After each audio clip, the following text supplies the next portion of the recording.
Where's my hair and makeup person? So I'm Linton Harrington. I'm the Director of Programs and Operations at YOU, and I've been here for 2 years.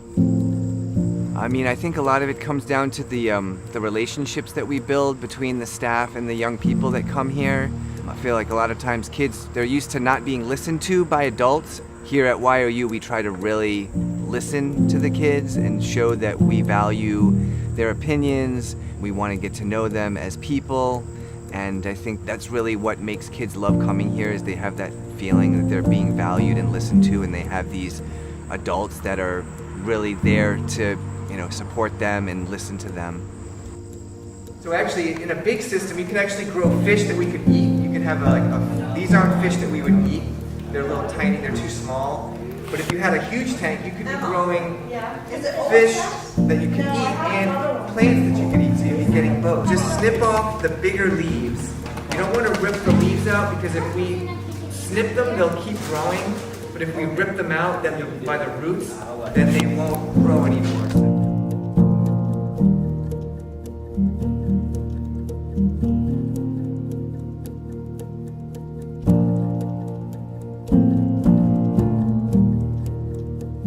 It does smell like oregano. Maybe a different kind It kind of smells like oregano.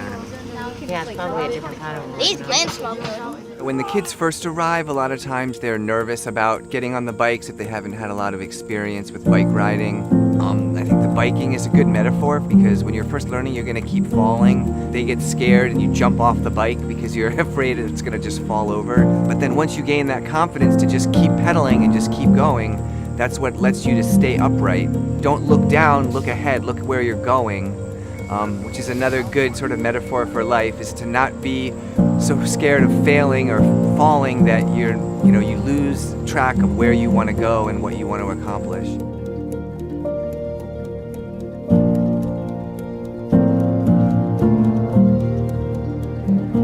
This is where all the fishing fleet comes in and out in the harbor.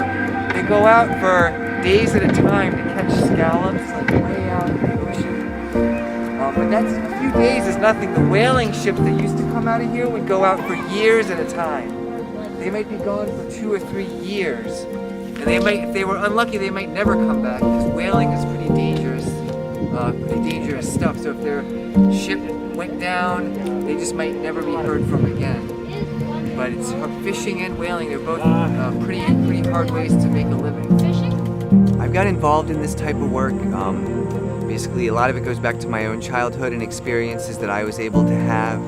I love to work with young people and get them outside, teaching them about nature. When I was young, I had the opportunity to go to summer camps and to have a lot of experiences and to have caring adults in my life. So I feel like it's extremely important to now give that to the younger generation. Oh yeah, that's a little, it's called a side swimmer. Oh, there you go. See, now there's 2 of them in there. Yeah. You guys know what these white things are? These are called These are actually animals. There's an animal that lives inside there. And when the tide comes up, when it's underwater, then it comes out and it grabs, eats like plankton and stuff that's floating in the water. It's gonna try to run out of your hand. Wait, let me hold it. Yeah, their eyes kind of stick up, so they can hide down in the mud, and just their eyes can poke out.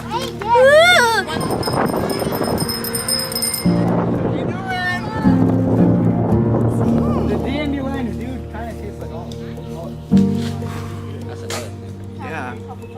Each little piece has a seed attached to it, and it's like each seed has its own little parachute that helps it fly to a new place. You see the slug? No, not on top of it.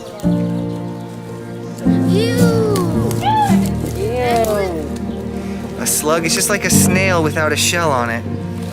They go towards tomato plants, right? Yeah, you don't want slugs in your garden because they'll eat the plants. I can't believe you're holding it. Yeah. You're She great. likes worms. She was holding worms. Yeah, put it on top of Oh, I used to when I was a kid too. I'll take a rock or a So put him back under here. look. Oh yeah, there's some pill bugs, like roly-poly bugs. Just gonna cover it with this. I get to do what I love and share it with kids and see the excitement that they have, and then you get to kind of see things in a new light through their eyes. It's just, I mean, really, it's just the work that I love.